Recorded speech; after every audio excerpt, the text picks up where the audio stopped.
Alors, voyons quelques rappels en thermodynamique essentiels pour la suite. Bien, tout d'abord, système et transformation. Alors, on a un système, donc un système thermodynamique dans l'état A. En recevant un travail W et ou bien une chaleur Q, le système passe de l'état A à l'état 2. On dit qu'il subit une transformation qui le ramène de l'état 1, état d'équilibre 1, à l'état d'équilibre 2. Alors, une transformation, elle peut être quasi-statique. Quasi-statique, ça veut dire quoi? Ça veut dire tout simplement que entre l'état 1 et l'état 2, le système passe par une infinité d'états d'équilibre. Donc, chaque état intermédiaire entre 1 et 2 est un état d'équilibre. Donc, du coup, la transformation doit être très lente pour assurer cette quasi-staticité de la transformation. Bon, il peut être beaucoup plus intéressante que quasi-statique, il peut être réversible. Alors, réversible, ça veut dire tout simplement que on peut inverser la transformation, donc en passant de l'état 2 à l'état 1, à condition que le système et l'extérieur repassent par les mêmes états antérieurs que la transformation 1-2. Bon, évidemment, généralement, on rencontre aussi des transformations qui sont irréversibles. Alors, une transformation est irréversible si elle n'est pas quasi-statique, ou bien si une cause d'irréversibilité est présente au cours de la transformation, généralement du frottement, une diffusion, un transfert de chaleur. Une convention thermodynamique. En thermodynamique, tout ce qui est reçu est compté positivement, tout ce qui est cédé est compté négativement. Alors, en particulier, la compression d'un gaz, le gaz reçoit un travail, donc il est compté positivement. Par contre, au cours d'une détente, la détente d'un gaz, le gaz cède du travail à l'extérieur, donc le travail est négatif.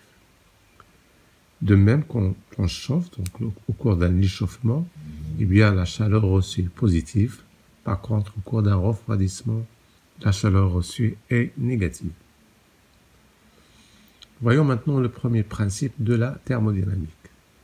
Donc, un système est caractérisé par une fonction d'état notée U, qu'on appelle énergie interne du système.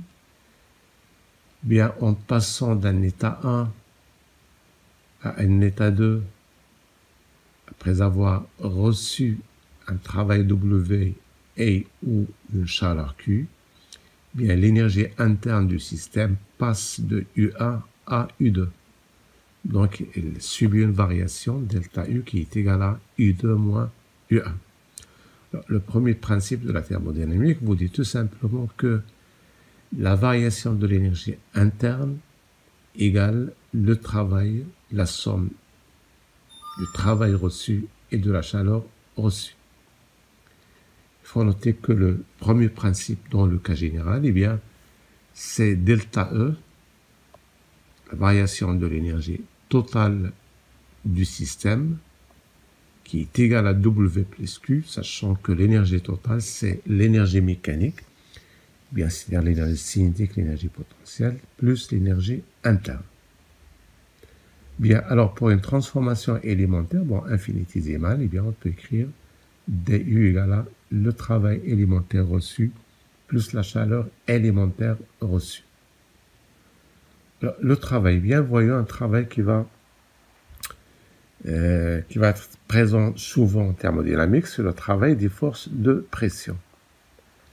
J'ai par exemple un système de volume V avec évidemment une pression extérieure à laquelle on fait correspondre donc une force extérieure qui va agir sur notre système. Eh bien, à cause de cette force-là, eh bien, on va donc voir qu'il y a un travail W, delta W, qui va être mis en jeu. Alors, à cause des forces de pression, le volume V du système va évoluer, donc il va être modifié. Donc, au cours, par exemple, d'une transformation élémentaire, eh bien, le volume V, le volume de sigma passe de V à V plus dV. Donc, il y a une variation, donc un déplacement, une variation de volume, donc un déplacement. Donc, sous l'action de la force extérieure, donc force de pression. Donc, un travail delta W est mis en jeu. Ce travail-là, c'est moins P extérieur dV. Le moins que vous voyez là, c'est pour respecter la convention thermodynamique. Supposons que le volume diminue, le volume du système diminue, donc dV négatif.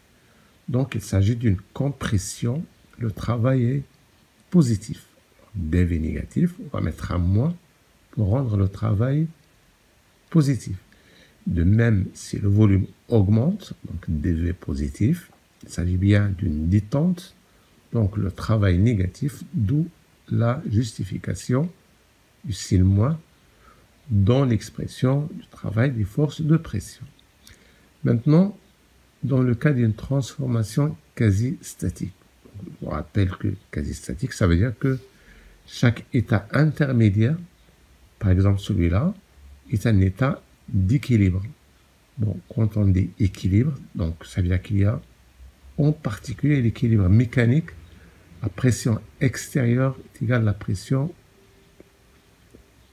à l'intérieur du système, donc généralement un fluide. Et du coup, le travail des forces de pression devient moins PDV. Bien. Prenons un exemple.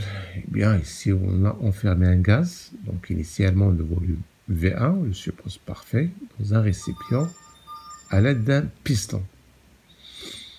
On suppose dans la suite que la masse du piston est négligeable. Alors, à l'extérieur, donc, le piston a une surface S et on a une pression P0. Alors, sur le piston, on va placer un corps de masse M. Du coup, bien, le piston, évidemment, sur l'action du poids de M, il va être sollicité vers le bas et le gaz sera comprimé et le volume se ramène à V2. Alors, je vous rappelle tout d'abord que sur une surface S, c'est sous une pression P, eh bien c'est équivalent à une force F qui est égale à au module à P fois S. Très bien, alors ici donc la pression extérieure, ici, c'est bien d'après la relation suivante, c'est bien F extérieur divisé par S. S étant la surface du piston. Mais la force extérieure, eh bien, vous avez quoi comme force extérieure? Vous avez déjà P0 ici, donc c'est P0 fois S, d'après la relation suivante, mais plus aussi maintenant mg, et voilà donc la pression extérieure, c'est bien P0 plus mg sur S. Alors, la présente transformation est réversible parce qu'elle n'est pas quasi statique, donc on écrit la définition du travail, définition générale, et bien voilà, pour calculer le travail reçu par le fluide, bon, par le gaz, quand son volume passe de V1 à V2, il suffit d'intégrer entre l'état initial et l'état final, eh bien ça donnera donc, voilà, le travail suivant. Maintenant, si la transformation était lente, eh bien dans l'état 1, donc on passe de l'état 1, l'état initial à l'état final. Je prends un état intermédiaire par exemple, eh bien un état intermédiaire est un état d'équilibre. Donc on a d'une part l'égalité des pressions, équilibre mécanique. Donc on peut écrire que le travail égal, bon, on remplace P extérieur par P. eh bien, donc, nous aurons à intégrer la relation suivante. Pour l'intégrer, j'ai besoin d'autres hypothèses. Évidemment, ici, nous avons la température, eh bien, il faut avoir des hypothèses supplémentaires. Bon, suppose que, dans notre cas, notre système est thermostaté à la température T0. Donc, ça veut dire qu'il est en contact avec une source de chaleur à la température T0. La transformation étant lente, donc on a également pour l'état intermédiaire, quelconque, un état intermédiaire, l'égalité de la température de thermostat et celle de notre système, un état intermédiaire étant un état d'équilibre. Donc on va pouvoir remplacer donc T par T0 et intégrer, et voilà, du coup nous aurons l'expression suivante. Il faut noter que donc le travail des forces de pression dépend de la nature de la transformation. Si vous avez pour cette transformation qui n'est pas quasi-statique, eh bien là c'est quasi-statique. Alors maintenant, la chaleur échangée, eh bien comment la calculer? Eh bien on fait appel au premier principe de la thermodynamique. Voilà, donc delta Q c'est bien du plus PDV. Bien pour une transformation finie, eh bien la chaleur reçue par le système, généralement on applique le premier principe et on calcule le travail reçu par le système et on déduit la chaleur reçue par le système. Bon, les cas que vous allez rencontrer, les cas usuels, eh bien, c'est le cas des gaz parfaits. Bien, vous le savez, pour un gaz parfait, du égale à CVDT, capacité calorifique à volume constant. Donc, on déduit que delta Q, c'est bien CVDT plus PDV. On peut utiliser aussi la fonction enthalpie, H égale U plus PV, donc des H, après, bon, on calcule la différentielle, ça donnera donc CPDT. On déduit alors une deuxième expression des delta Q, CPDT moins VDP. Donc, il faut savoir aussi que pour un gaz parfait, la relation de Maillard, Cp moins Cv égale Nr. Donc, on peut avoir l'expression de Cp, Cv en fonction de gamma. Évidemment, si on peut rencontrer le cas d'un solide, bon, généralement au cas d'une phase condensée, solide ou liquide, donc on peut considérer que le volume ne varie pas pratiquement au cours de la transformation, eh bien, nous avons donc le premier principe, du égale à CDT. Donc, delta Q, pour un solide, phase condensée, on peut l'écrire égal à CDT. Bon, les transformations usuelles d'un gaz parfait. Donc, généralement, vous avez les transformations suivantes. Isochore, donc, volume constant. Voilà, donc le travail est nul. La chaleur, c'est la quantité de chaleur reçue, c'est bien la variation de l'énergie interne. Pour une isobare, eh bien, P constante, le travail, moins PV de moins V1. Et évidemment, la chaleur égale à UP, c'est bien la variation de delta H. La variation de H, pardon. Pour une transformation isotherme, donc la variation de l'énergie interne et celle de l'enthalpie égale à 0, donc on a le travail égal à moins Q. Et finalement, pour une transformation adiabatique, Q égale à 0, donc le travail adiabatique égale la variation de l'énergie interne. Voyons maintenant rapidement les rappels, un petit rappel à propos du second principe. Alors, on a un système dans l'état 1, caractérisé par une entropie S, température T. Supposons que notre système reçoit une quantité de chaleur delta Q.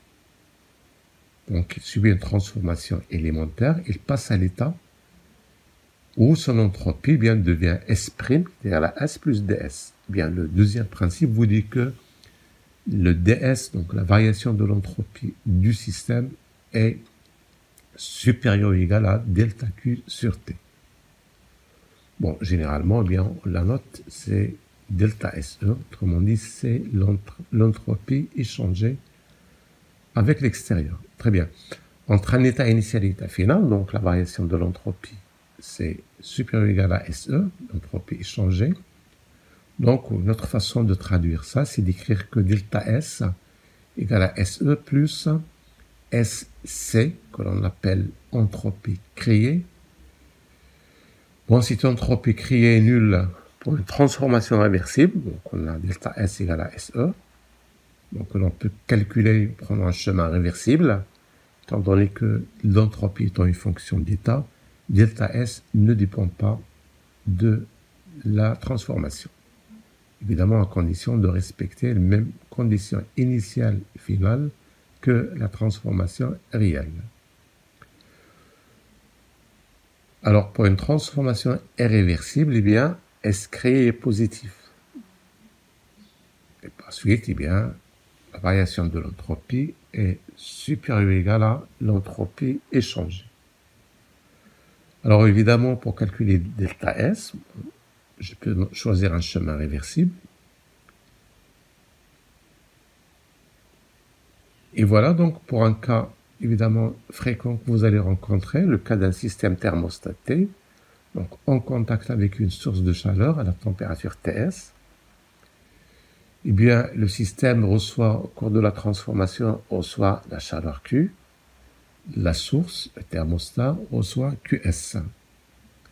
Bon, le système étant isolé, bon, d'après le premier principe, eh bien, on peut voir que, évidemment, QS égale à moins Q. Alors, nous avons ici une autre définition de l'entropie criée, c'est la variation de l'entropie du système plus la variation de l'entropie de la source. Bon, pour la source, elle est quasi statique, donc on peut faire un calcul simple. En intégrant delta QS sur TS, eh bien, ça donnera QS sur TS, qui est égal à donc à moins Q sur TS, le système étant isolé. Voilà, donc on peut déduire l'entropie créée par la relation suivante. Eh bien, le delta S système, évidemment, est calculé sur un chemin réversible.